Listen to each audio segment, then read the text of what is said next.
March 12, 2008, Albany, New York. One of the most powerful politicians in America walks up to a podium, his wife standing stiffly beside him, and says 3 words that end everything. "I must resign." The man standing at that podium had once been called the future of the Democratic Party, a fearless prosecutor, a Wall Street slayer, a governor who won his election by the largest margin in New York history. Some people genuinely believed he would one day be president of the United States. His name was Eliot Spitzer, and in the span of 4 days, his entire life was incinerated. This is the complete story: the rise, the power, the secret, and the fall. Let's get into it. To understand how spectacular Eliot Spitzer's fall was, you first need to understand how extraordinary his rise was, because this wasn't a mediocre politician who got caught. This was a man who had, for almost 2 decades, built a reputation as the most relentless, most feared, most righteous prosecutor in American public life. He didn't just prosecute criminals, he prosecuted the most powerful criminals in the country and won: Wall Street CEOs, mafia bosses, insurance giants. He went after people everyone else was afraid to touch. And the same qualities that made him a legendary prosecutor, the obsessive drive, the absolute certainty that he was right, the willingness to go further than anyone else. Those same qualities would eventually destroy him. This is a story about power, about ambition, about the gap between the public image and the private reality, and about what happens when those 2 worlds finally collide. Eliot Spitzer was born in 1959 in the Bronx, New York, though he grew up on Manhattan's Upper East Side. His father, Bernard Spitzer, was a real estate developer who built a multi-million-dollar empire from scratch. Money was never a problem, but Eliot didn't coast on it. He went to Princeton, then Harvard Law School. He graduated in 1984 and immediately went to work as a clerk for a federal judge before joining the Manhattan District Attorney's office as a prosecutor. He was, by every account, relentless in that office. Prosecutors who worked alongside him described a man who worked longer hours than anyone else, who prepared more thoroughly than anyone else, and who had a competitive fire that bordered on intimidating. In 1986, he helped take down the Gambino crime family, one of the most powerful organized crime organizations in American history. He was 27 years old. That tells you everything about who Eliot Spitzer was at the beginning. He wasn't warming up, he was already operating at full speed. In 1994, he ran for New York Attorney General and lost by just 1% of the vote. Most people would have walked away. Spitzer ran again in 1998. This time, he won. The New York Attorney General's office is not on paper one of the most powerful positions in American government. Eliot Spitzer turned it into one of the most feared. For 8 years, from 1999 to 2006, Spitzer used the Martin Act, a New York state securities law, as a weapon unlike anything Wall Street had ever seen. The Martin Act gave the AG broad powers to investigate financial fraud. Most attorneys general used it occasionally. Spitzer used it like a sledgehammer.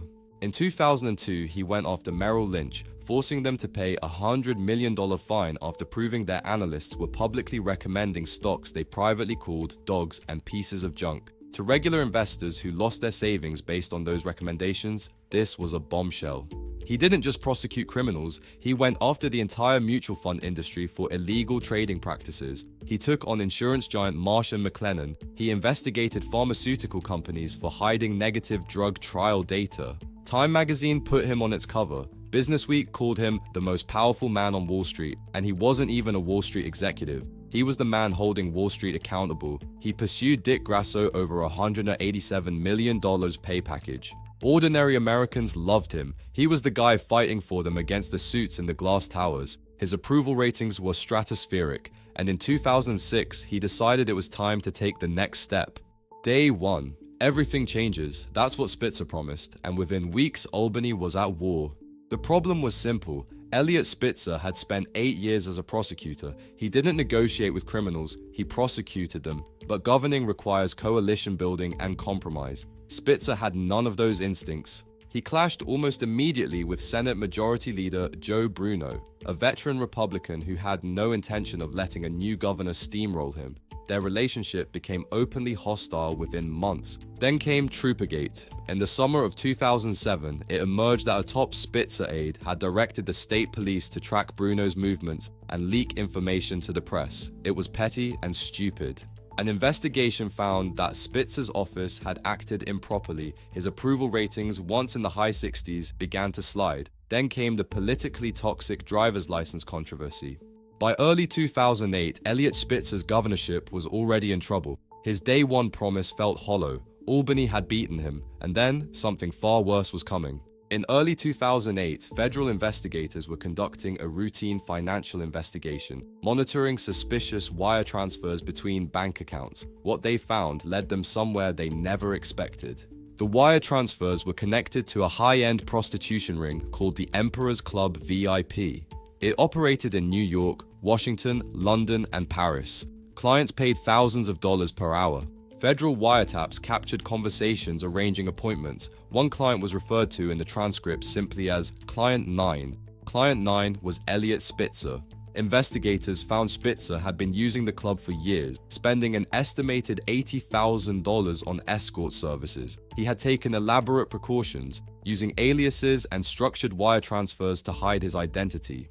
The irony was suffocating. This was the man who, as Attorney General, had prosecuted 2 prostitution rings himself. He had declared that these operations exploited women and corrupted public life.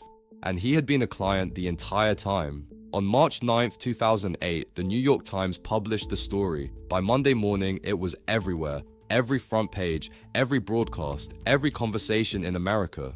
The man who had built his entire identity on holding others accountable had been living a secret life that made a mockery of everything he claimed to stand for. On March 10th, Spitzer appeared before cameras with his wife Silda beside him. He acknowledged he had acted in a way that violates my obligations to my family. He did not resign, not yet. For 2 days, the political pressure was unlike anything Albany had seen. Democratic leaders privately told him he had to go. His own allies couldn't defend him. The calls for resignation were universal.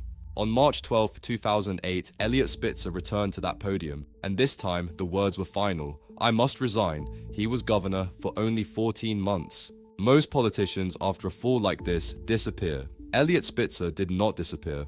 In 2010, he co-hosted a CNN political debate program called Parker Spitzer. It was cancelled after 8 months.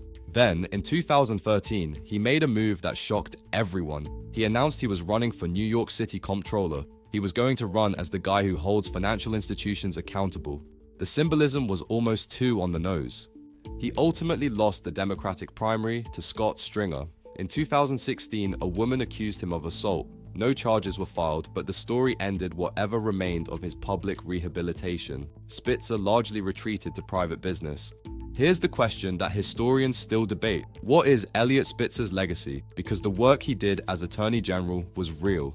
Billions of dollars were returned to ordinary investors. The accountability he forced on Wall Street was genuine. But then there's the other side of the ledger. The hypocrisy is impossible to separate from the record. He spent years publicly condemning the very behavior he was privately engaged in. A man who did real good and real harm, whose career ended not because he was wrong about Wall Street, but because he was a hypocrite about everything else. He was as complicated as the system he fought. The man who was once the most feared prosecutor in America, who genuinely changed how Wall Street operates, who threw it all away, not because of his enemies, but because of himself.